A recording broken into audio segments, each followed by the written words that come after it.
Oi, oi, oi, gente! Estamos de volta com mais um vídeo do livro Libertador, hoje com 2 capítulos aí pra gente estudar. Olá, tudo bem? Que bom estar de volta aqui com vocês. E hoje 2 capítulos aí muito legal. Iremos estudar juntos aí para aprender um pouquinho mais aí sobre a vida de Jesus. A lição dessa semana tem o título O Chamado de Jesus e tá falando, foi baseado em 2 capítulos muito especiais aqui do livro Libertador, capítulo 30 e capítulo 31. O capítulo 30 tem o título Cristo escolhe os 12 apóstolos e é exatamente isso que acontece nesse capítulo. A gente vê aí esse momento em que Jesus escolheu esses 12 apóstolos, porque a gente sabe que antes disso, aonde Jesus ia, as pessoas acompanhavam, ele. E ele já tinha passado, a gente viu em alguns capítulos que ele estudou, ele tinha passado por algumas situações em que ele chamou algumas pessoas. Mas isso não queria dizer que ele tinha chamado aquelas pessoas como apóstolos.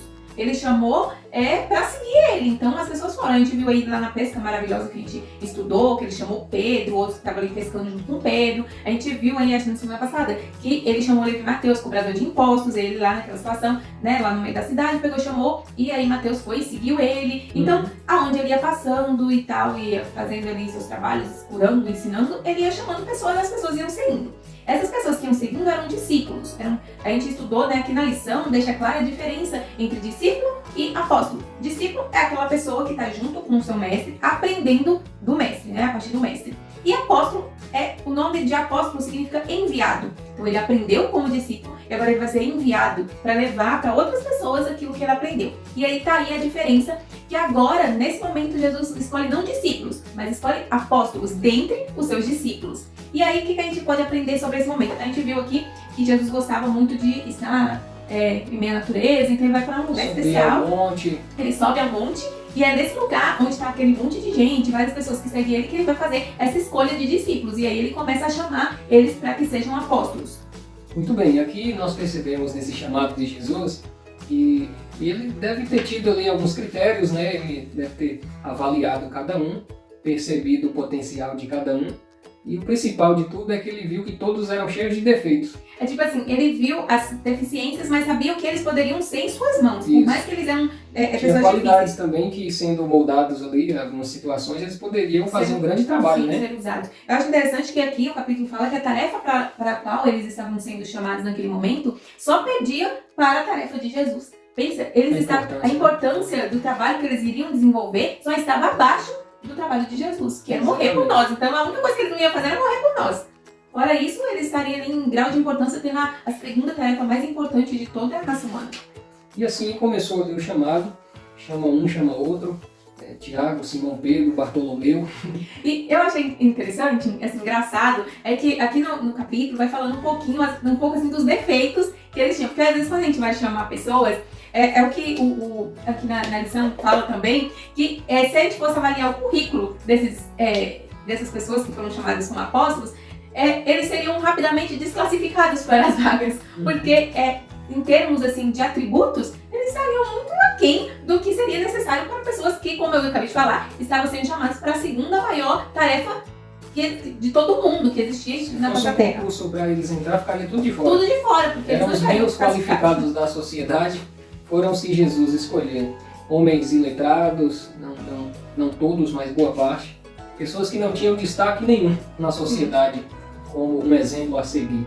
E esses foram os que foram chamados ali por Jesus para serem seus apóstolos, Eu achei interessante que fala, por exemplo, que Filipe, ele era lento para crer. Era uma pessoa devagar, Fala que ele era sincero, interessado e tudo mais, mas era lento para acreditar nas coisas. Ele tinha uma certa dificuldade. Lerdeza, E aqui também fala, por exemplo, que Natanael... Não, perdi aqui agora. Deixa eu achar. Por exemplo, ele dá um exemplo aqui do porquê que ele era meio assim difícil para ler, para entender as coisas. Depois de muitas coisas que ele tinha passado ao lado de Jesus, por exemplo, quando Jesus foi fazer ali, naquele momento em que Jesus fez a multiplicação de pães em peixes, e peixes foi meio que um teste para Filipe. Porque ele diz que Jesus chega, chama todo mundo, e aí Jesus pergunta. Aí Jesus pega e chama, os apóstolos para falar o que a gente vai fazer com essas pessoas. E aí a resposta de Filipe é: onde compraremos pão para esse povo comer? Aí ele diz, 200 denários não compraria pão suficiente para cada um receber nem um pedaço. Então depois de tudo que ele tinha visto Jesus fazer, ele ainda ficava pensando em formas humanas de realizar a situação, de realizar, ou seja, não tem pão nem dinheiro para alimentar o povo. Exatamente. Então, ele tinha essa dificuldade. E assim como outros, assim, não vou entrar em detalhe, né? Porque cada um tinha suas dificuldades. Mas o que a gente pode aprender nesse capítulo é que todos eles tinham personalidades muito diferentes e mesmo assim todos foram usados. Agora tem um aí que chamou um pouco mais a atenção, que teve um apóstolo que não foi chamado por Jesus. E aí quem foi esse apóstolo? Quem foi o apóstolo que não foi chamado por Jesus? Ué, teve apóstolo que não foi chamado, que ele estava fazendo lá no meio dos outros. Então a gente tem aí Judas, que não foi chamado por Jesus. Judas estava ali no meio do povo, vendo aquela situação, ele acompanhava, ele era um discípulo, ele estava ali acompanhando a Jesus. E naquele momento ele se oferece como apóstolo. Eu sou voluntário. Eu também quero. E aí os outros discípulos, por verem atribuições que eles julgavam ser boas, muita habilidade, muito conhecimento. Exatamente, eles indicaram Judas para o cargo. Eles falaram para Jesus que ele seria uma ótima aquisição. E aí, eles chegaram para Jesus e falaram que ele seria um bom acréscimo para o grupo, porque ele tinha atribuições que seriam interessantes. Ele era muito astuto, muito inteligente, boa aparência, sabia conversar com as pessoas, então ele poderia ser bom. Interessante é que Jesus, que sonda as situações, ele já percebe o caráter das pessoas, ele já tinha mais ou menos ali uma noção de quem era Judas, do que Judas poderia fazer, e mesmo assim ele não o expulsou do grupo, não o rejeitou, mas ele o aceitou, e nós entendemos através disso que Deus, ele dá oportunidade para todas as pessoas, né? Indiferente de quem é a pessoa. Ninguém vai chegar um dia e dizer que não teve oportunidade para conhecer e aceitar a salvação. Naquele momento que Judas participa do grupo, por mais que talvez ele já tinha más intenções no coração, mas Jesus permitiu para dar oportunidade para ele se salvar. Ou seja, ele não aceitou, não quis, não abraçou, mas a desculpa de não ter oportunidade ele nunca vai ter. Aqui no livro diz que ele teve as mesmas oportunidades dadas aos demais discípulos, mas ele não quis abrir mão de suas ideias a fim de receber a sabedoria do céu. Ele se ateve às suas próprias convicções, eu acredito desse jeito, acho que deve ser assim, e não estava disposto a aceitar, né, a Jesus assim completamente. E eu achei interessante, porque no livro, achei muito interessante, o livro deixa claro que realmente Judas, na nossa visão humana, ele realmente tinha atribuições muito boas. Ele era uma pessoa inteligente, uma pessoa que nós, como seres humanos, valorizamos, né? Pelas suas... aquele camarada que vai fazer entrevista de emprego e ganha emprego. Tem muita habilidade, exatamente, tem um argumento, tudo mais. E aqui, né, diz que se ele tivesse disposto a servir a Cristo igual os demais, igual os outros, Judas estaria entre os maiores apóstolos. Ele teria se destacado e teria feito grandes coisas, mas ele preferiu suas próprias ambições egoístas, se desqualificando para o trabalho que Deus queria que ele realizasse. Ele acabou se desqualificando. Tem tanto crente ruim dentro das igrejas que se eles deixassem a maldade de lado e dedicassem na pregação, na obra de Deus, Deus operaria grandes proezas através desse povo, igual Judas. Basta essas pessoas largar a maldade, as segundas intenções, a arrogância, a inveja, a fofoca. Se muitas pessoas abandonassem esses erros e se colocassem à disposição para ser usados, Deus usaria demais. Essas pessoas seriam os maiores destaques na pregação do Evangelho. Né? Basta o pecador se entregar para ser usado. Então, como a gente pôde aprender aqui no capítulo 30, todos esses discípulos tinham hábitos e personalidades diferentes e todos eles aprenderam a se tornar um na fé e na doutrina de Cristo. Quando eles se uniram, se tornaram um junto com Cristo. E isso que fez toda a diferença, apesar de todas as suas deficiências. Por exemplo, a gente tem aí os filhos de Zebedeu, né, que fala... João e seus irmãos que eram chamados de filhos do trovão, por exemplo. E depois, João ficou conhecido como discípulo amado, tranquilo, manso, carinhoso. Moldado, né? Ele realmente se transformou nas mãos de Jesus. Então, esse capítulo quer dizer para nós que nós também somos cheios de defeitos, nós por nós mesmos seríamos totalmente desqualificados, mas nas mãos de Jesus nós podemos ser grandes pessoas na obra de Deus, na sociedade, né, em tudo que nós formos fazer. E o capítulo seguinte, capítulo 31, tem o título O Sermão do Monte. E nada mais é do que uma meditação sobre esse Sermão do Monte que aconteceu logo seguido dali do chamado dos discípulos. Assim que aconteceu, né, aquele chamado dos apóstolos, no caso, Jesus ali proferiu o sermão, que ficou conhecido como Sermão do Monte, um sermão longo, mas um sermão cheio de muito aprendizado, muita coisa para eles naquela época e que serve para nós e para todas as pessoas. E ali Jesus falou, ele quis, primeiramente, mudar a visão deturpada do reino de Deus que as pessoas tinham naquela época. Porque o que eles pensavam? Eles estavam ali seguindo Jesus já estava ali com a multidão, né? Dizem, né, na Bíblia deixa claro que eles estavam no monte e tinha gente do monte até o vale, a beira da praia encheu, lotou de gente para ouvir Jesus. Então as pessoas começaram a pensar que logo o reino do Messias seria instituído. E eles começaram já a viajar. Viajar na maionese. Eles viajaram pensando em como seria a vida. Vamos ficar ricos, vamos invadir Roma, vamos tomar a riqueza vamos tomar deles. tudo, e a gente agora vai ter vida boa, o jugo vai acabar. Eles começaram a viajar achando que eles teriam glórias e coisas Não terríveis. viveremos mais numa casinha humilde, né? Eles viajaram. E aí Jesus, querendo instruí-los, mas não chegar para assim, gente, vocês estão totalmente errados, não vai ser assim. Ele não chegou cortando o barato do pessoal, não. Ele chegou mostrando agora assim, não como seria esse reino, mas como eu teria que ser para entrar nesse reino. Porque para ver se eles iam cair na real, né? Tipo Aí na assim, ficha, né? para se cair a ficha. As esperanças deles foram frustradas naquele dia, porque Jesus já chegou falando totalmente ao contrário do que eles desejavam. Tipo assim, né? eles estavam cansados da pobreza e queriam viver no luxo. E aí Jesus já chega falando assim, bem-aventurados os pobres. Ou seja, no meu reino, quem vai ser feliz são os pobres. Então ele já chegou cortando. Então, quem estava ali que era pobre e estava de olho na riqueza de Roma, já ficou decepcionado. Poxa vida, no reino dele é os pobres que vai ser felizes. Ele já chegou ali trazendo frustração para muitas pessoas que estavam ali com segundas intenções, né? Não estavam ali no real sentido da coisa. Sim, aí ele fala bem-aventurados os pobres de espírito, porque deles é o reino dos céus. E ele fala bem-aventurados os que choram. E o povo chorava na opressão de Roma, assim ou não? O povo chorava e Estava eles querendo queriam parar de acabar com as chorar. lágrimas. Eles queriam parar de chorar, mas Jesus chegou e falou bem-aventurados os que choram. Felizes é esses que choram, porque serão consolados, né? E aí ele continua, bem-aventurados os humildes. O povo não estava querendo ser humilde mais, eles estavam querendo comandar, estavam querendo estar por cima, como é que o povo fala? Por cima Virar o da mundo, lista. né? Queria ser a capital do mundo ali, a potência mundial, para dominar o mundo. E E aí, Jesus chega trazendo aí essas desesperanças aí para eles, né? E eu até achei muito interessante, comentei com o Misael, esse trecho que fala assim, que eu achei que realmente é uma lição pra gente. Nessa parte dos humildes, Ellen White comenta que as pessoas que não conseguem manter um espírito tranquilo, quando os outros as tratam mal, estão tirando de Deus o seu direito de revelar nele sua própria perfeição de caráter.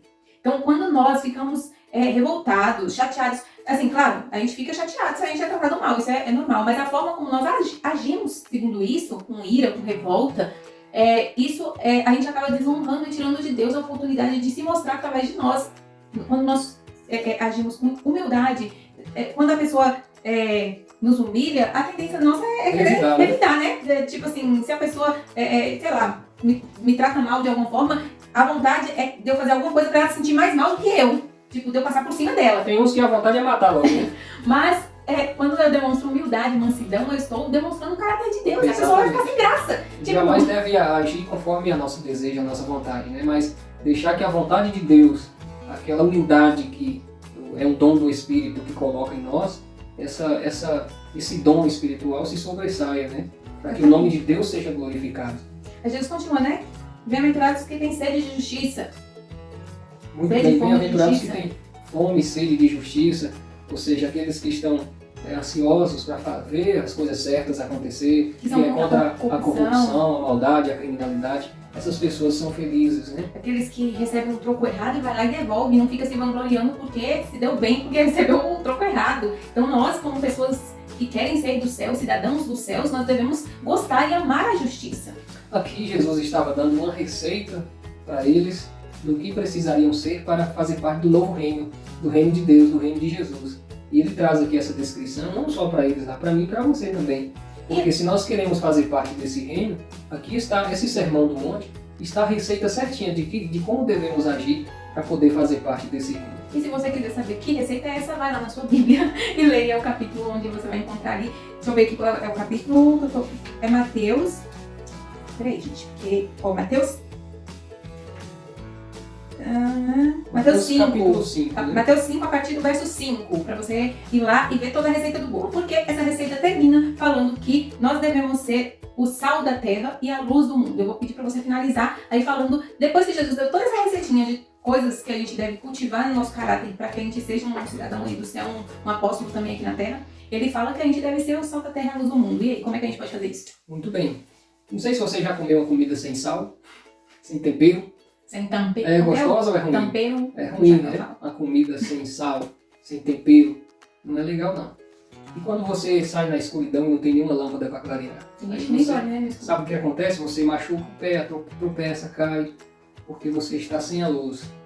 Agora Jesus chega com essa história dizendo que eu e você somos o sal da terra e a luz do mundo. Ou seja, o mundo está sem sal. Está sem sabor. Sem tempero. Sem sabor, ninguém sente prazer, porque está destemperado. Só traz angústia, sofrimento e morte. E aí ele chega me dizendo que eu e você somos o sal para temperar, para poder dar sabor. O mundo sem Jesus está perdido. E quem é que leva Jesus para as pessoas? É eu e você. Nós levamos Jesus, que é a luz, para as pessoas. Nós somos uma luz para clarear através do poder de Jesus. E somos também o sal.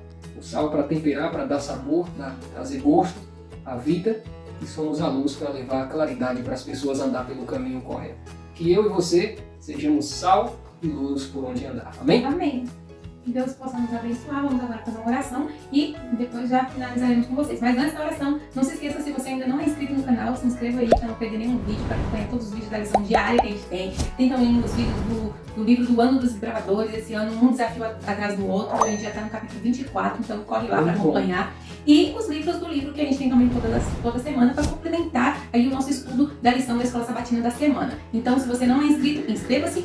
Deixa o seu like aí também para que o YouTube entenda que esse vídeo é legal, que é relevante e que indique para outras pessoas. E compartilhe também nos seus grupos. Eu tenho certeza que todo mundo tem milhares de grupos no WhatsApp. Então, vai lá, gente, compartilha. Dessa forma você vai estar compartilhando a palavra de Deus para as outras pessoas. É uma forma de você estar pregando o Evangelho. É isso, vamos fazer uma oração agora. Vamos orar? Querido Pai, muito obrigado porque tem nos mostrado verdades tão importantes para nós. Através da escolha dos apóstolos, recebemos a oportunidade que o Senhor faz a cada um de nós e possamos aproveitar para que a tua vontade seja feita através de nós. Também, ó Pai, aqui através do Sermão do Monte, entendemos quais são as características que precisa haver na nossa vida para participarmos do teu reino. Nosso desejo é, cada vez mais, sermos parecidos contigo, para que o teu reino possamos estar eternamente com o Senhor. Nos ajude a cada dia mais sermos melhores, sermos sal e sermos luz para esse mundo de trevas. Nos colocamos em tuas mãos e pedimos pela tua misericórdia para sermos usados por ti. Em nome de Jesus. Amém. Amém. É isso aí, gente. Chegamos ao final do vídeo e a gente se encontra na próxima semana. Muito bem, um abraço a todos e até o próximo vídeo. Tchau, tchau.